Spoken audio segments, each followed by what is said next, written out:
وحنايا هذا الماتش هذا الحمد لله حققنا فيه الانتصار امام الجماهير ديالنا.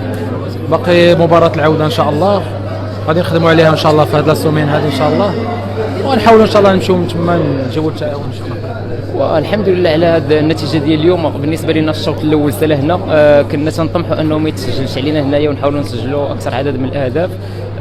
تمارك علينا، بقينا مامنين اننا غنسجلوا، ماركينا الهدف الثاني. نحاولوا ان شاء الله هذه المقابله هذه نساوها، نفكروا في الماتش اللي جاي. عندنا تقريبا واحد اليوم ديال الراحه نحاولوا نرتاحوا فيه باش ان شاء الله نستعدوا بما بالكفايه ان شاء الله في المقابله ديال العوده.